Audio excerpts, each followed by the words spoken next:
اللہ سبحانہ تعالیٰ کا بہت بہت شکر ہے، اس کا فضل ہے، اس کا انعام ہے، اس کا احسان ہے کہ اس نے ہمیں مسلمان پیدا کیا، ہمیں اپنی محبت عطا کی، اپنی معرفت دی، اپنا شکر ادا کرنے کی توفیق دی۔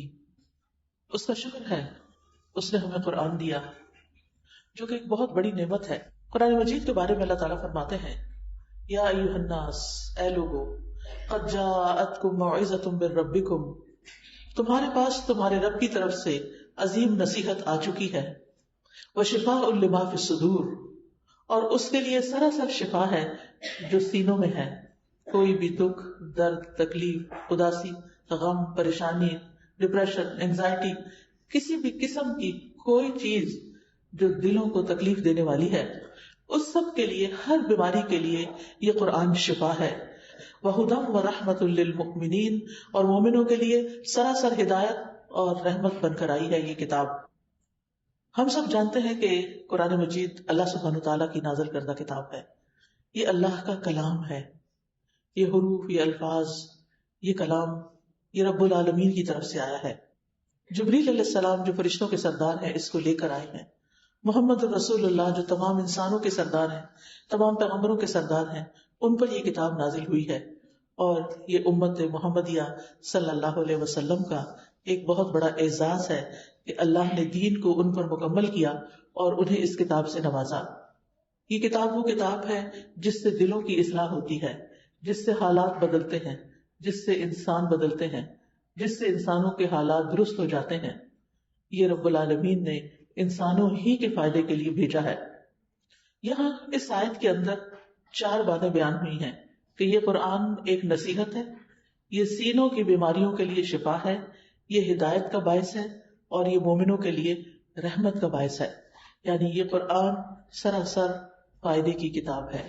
آج ہم دیکھیں تو ہمیں ان میں سے ہر چیز کے لیے کسی علاج کی ضرورت ہے کہ ہم اپنی غفلت اس کی نصیحت سے دور کر سکیں، ہمارے دلوں کی گھٹن اس کے لیے یہ شفا بن جائے، ہماری لا علمی کے لیے ہدایت کا راستہ بنے، اور پھر سراسر اللہ تعالیٰ کی طرف سے اس کے ذریعے ہم پر رحمتیں اور برکتیں نازل ہوں۔ نصیحت کے لیے لفظ موعظہ استعمال ہوا ہے۔ موعظہ کا لفظ واعظ سے ہے، واعظ اردو میں بھی لفظ استعمال ہوتا ہے۔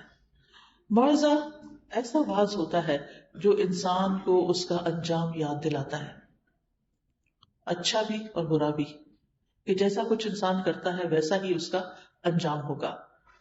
واعظ ایسی نصیحت کو کہتے ہیں جو انسان کو دنیا کی مشغولیت، دنیا کی مصروفیات، دنیا کی محبت سے ہٹا کر اللہ کی یاد اور آخرت کے دن کی طرف متوجہ کر دے، اور اس کے اندر ایک رقت پیدا ہو، یعنی ایسا واعظ جو دلوں کو نرم کر دے، جو دلوں کے اندر کی سختی کو دور کر دے۔ یعنی قرآن مجید ایسی کتاب ہے، ایسا کلام ہے، جو شخص اس کو سمجھ کر پڑھتا ہے وہ لازماً ضرور اس کے ساتھ نصیحت حاصل کرتا ہے، اس کا دل نرم ہوتا ہے، اس کا دل بدلتا ہے، کیونکہ یہ اللہ کا کلام ہے، یہ عام کتابوں کی طرح کوئی معمولی کتاب نہیں۔ الحمدللہ ہم سب مسلمان ہیں، اور بچپن سے ہمیں اس کی محبت دی گئی، اس کی رسپیکٹ، اور اس کے ساتھ ایک تقدس کا احساس ہم سب کے اندر موجود ہے۔ لیکن ہمیں اس سے ایک قدم اور آگے جانے کی ضرورت ہے، اور وہ یہ کہ اس کے ذریعے ہم ہدایت اور رحمت بھی حاصل کریں اور اپنے ٹوٹے دلوں کا علاج بھی کریں۔ قرآن مجید کے بارے میں خود قرآن کے اندر اور الفاظ بھی آتے ہیں، جیسے فرقان ہے، جیسے بصائر ہیں، جیسے رحمت اور برکت۔ پھر اسی طرح یہ اللہ کی مضبوط رسی ہے جس کا ایک سرا اللہ کے ہاتھ میں ہے اور دوسرا اس بندے کے ہاتھ میں جو اس کو پکڑ لے، یعنی اس کتاب کو تھام لے۔ اس کتاب کو ذکر بھی کہا جاتا ہے کہ یہ بھولے ہوئے سبق یاد دلاتی ہے، یاد دہانی کراتی ہے۔ ابن قیم کہتے ہیں قرآن کا نصیحت کے لیے آسان ہونا، یہ آسانی کئی قسم کی ہے۔ پہلے اس کے الفاظ کو پڑھنا آسان ہے، یعنی ایک چھوٹے سے بچے کو بھی اگر آپ قرآن کے حروف کی پہچان کراتے ہیں تو کچھ ہی عرصے میں وہ اس کی ریڈنگ شروع کر دیتا ہے۔ پھر اسی طرح بڑی عمر کے لوگ جو عام طور پر کچھ زیادہ اسکول کالج میں نہیں بھی پڑھے ہوتے لیکن قرآن کو روانی کے ساتھ پڑھ لیتے ہیں۔ پھر اسی طرح اس کا حفظ کرنا بھی آسان ہے، کسی بھی اور کتاب کے مقابلے میں کسی بھی اور شعر و شاعری کے مقابلے میں قرآن مجید کو حفظ کرنے میں اتنی محنت نہیں لگتی جتنی محنت اور چیزوں کو زبانی یاد کرنے میں لگتی ہے.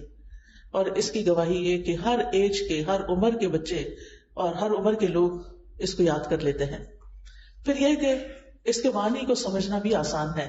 پھر اسی طرح اس پر عمل کرنا بھی کچھ مشکل نہیں، کیونکہ یہ صرف کمانڈمنٹ نہیں دیتا کہ ایسا کرو اور ایسا نہ کرو، بلکہ اس کے ساتھ انسان کے دل کو بھی آمادہ کرتا ہے، موٹیویٹ کرتا ہے، انکریج کرتا ہے، جس کی وجہ سے پھر حکم پر عمل آسان ہو جاتا ہے. اگر دوسری قانون کی کتابیں دیکھیں تو اس میں صرف قانون کی مختلف شکل لکھی ہوتی ہیں، مختلف اس کے حصے قانون کو صرف بتاتے ہیں. اس میں یہ نہیں بتاتے کہ اس کو امپلیمنٹ کیسے کرنا ہے یا اس کے لیے انسانوں کی ذہن سازی کیسے کرنی چاہیے. لیکن یہ کتاب صرف قانون نہیں دیتی، صرف ڈوز اینڈ ڈونٹس نہیں دیتی، بلکہ اس کے ساتھ ساتھ دلوں کو نرم کرتی ہے، دلوں کو تیار کرتی ہے. لہٰذا انسان کے لیے اس کو ایکسپٹ کرنا آسان ہو جاتا ہے. پھر اسی طرح یہ ہے کہ یہ کتاب تمام جہان والوں کے لیے نصیحت ہے. عام طور پر ہم سمجھتے ہیں کہ یہ کتاب صرف مسلمانوں کے لیے نہیں، ھدی للناس، تمام انسانوں کے لیے ہدایت ہے. یعنی اس سے پوری انسانیت کو فائدہ اٹھانا چاہیے. ان ھو الا ذکر للعالمین، اور یہ تمام جہان والوں کے لیے اعزاز اور شرف کی بات ہے. پھر اسی طرح یہ کتاب عقل والوں کے لیے نصیحت ہے اور زندہ دل انسانوں کے لیے، جیسے کہ قرآن مجید میں آتا ہے ان ھو الا ذکر وقرآن مبین لینذر من کان حیا، کہ یہ تو سراسر نصیحت اور واضح قرآن ہے تاکہ اسے خبردار کرے جو زندہ ہے. یعنی جس کے سینے میں زندہ دل ہے وہ اس سے ضرور سبق حاصل کرے.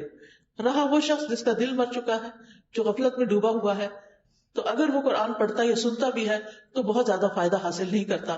لیکن جس شخص کا دل سمجھنے کی اہلیت رکھتا ہے، جو سمجھنا چاہتا ہے، جو اس کا شوق رکھتا ہے کہ اللہ کا کلام اس کی سمجھ میں آئے، تو اس کے لیے بہرحال یہ بہت آسان ہے. پھر اسی طرح اس کا پڑھنا اور پڑھانا سب سے افضل کام ہے. خیرکم من تعلم القرآن وعلمہ، تم میں سے سب سے بہترین وہ ہے جو قرآن سیکھے اور سکھائے. یعنی اس کا پڑھنا، سیکھنا، سکھانا، خود حفظ کرنا، کسی کی مدد کرنا، اس کی تفسیر پڑھنا، اس کی تفسیر پڑھانا، یہ تمام چیزیں ایسی ہیں کہ جو انسان کے لیے ایک انتہائی عزت والا کام ہے، انتہائی شرف والا کام ہے. اس لیے اہل القرآن کو جو بھی اس کو پڑھ رہے ہوں یا پڑھا رہے ہوں یا اس کے ساتھ شغف رکھتے ہوں، اس کے ساتھ ٹائم اسپینڈ کرتے ہوں، انہیں یہ سوچ لینا چاہیے کہ ان کا وقت ضائع نہیں جا رہا، بلکہ انہیں اس کا بہت بڑا ریوارڈ ملنے والا ہے، کیونکہ یہ اللہ کا کلام ہے.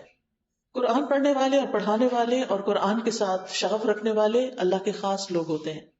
یعنی یہ نصیب اور یہ قسمت ان لوگوں کو ہی ملتی ہے کہ جو اس چیز کے ساتھ محبت رکھتے ہیں اور اس کے لیے ایفرٹ کرتے ہیں. رسول اللہ صلی اللہ علیہ وسلم نے فرمایا، لوگوں میں سے کچھ افراد اللہ کے خاص بندے ہوتے ہیں، اللہ والے ہوتے ہیں. صحابہ نے عرض کی، اے اللہ کے رسول صلی اللہ علیہ وسلم، وہ کون لوگ ہیں؟ فرمایا، قرآن والے، وہی اللہ والے اور اس کے خاص بندے ہیں. یعنی اگر تم قرآن کے ساتھ اپنا وقت گزارتے ہو تو تم اللہ سبحانہ وتعالیٰ کے خاص بندوں میں شامل ہو جاؤ گی، جن کو ہم VIPs کہتے ہیں کہ ویری امپورٹنٹ پرسنز. وہ کون ہیں؟ جو اللہ تعالیٰ کا کلام پڑھتے ہیں یا اس سے محبت رکھتے ہیں اور اس کو سمجھتے ہیں اور اس کے ساتھ وقت اسپینڈ کرتے ہیں. آپ دیکھیں کہ ہمارے دن کا ایک بڑا حصہ سیل فون کے ساتھ گزر جاتا ہے، کچھ حصہ ٹی وی کے آگے گزر جاتا ہے، کچھ لوگوں کے ساتھ سوشلائز کرنے میں، کچھ گھر کے اندر کام کاج، بچوں کے ساتھ، سرونٹس کے ساتھ، یا آپ جاب پلیس پر ہے تو یعنی کولیگز کے ساتھ. تو اس میں سے خوش قسمت ہے وہ لوگ کہ جن کو اپنے وقت کا کچھ حصہ قرآن کے ساتھ بھی مل جاتا ہے، اور جو جتنا چاہے اس وقت کو بڑھا لے. Obviously جب اس وقت کو بڑھائیں گے تو کچھ اور چیزوں کا وقت کم ہوگا، لیکن وہ خسارے کا سودا نہیں. اللہ تعالیٰ قرآن مجید میں فرماتے سورۃ فاطر میں، ان الذین یتلون کتاب اللہ، بے شک وہ لوگ جو کتاب اللہ کی تلاوت کرتے ہیں. اور تلاوت کا لفظ جو ہے وہ صرف قرات کے لیے نہیں ہے، بلکہ تلاوت کے معنی ہوتے ہیں اتباع کرنا، فالو کرنا، پیروی کرنا. یعنی جو کتاب اللہ کی پیروی کرتے ہیں، یعنی پڑھتے بھی ہیں اور اس کو سمجھتے بھی ہیں اور اس پر عمل بھی کرتے ہیں اور اس کو آگے بھی پہنچاتے ہیں. وہ اقام الصلاۃ، اور نماز قائم کرتے ہیں. وہ انفقوا مما رزقناہم سرا وعلانیہ، اور وہ کھلے چھپے اللہ کے راستے میں جو ہم نے ان کو رزق دیا وہ خرچ کرتے ہیں. اولئک یرجون تجارتا لن تبور، یہ ایسی تجارت کی امید رکھتے ہیں کہ جس میں کبھی نقصان ہے ہی نہیں.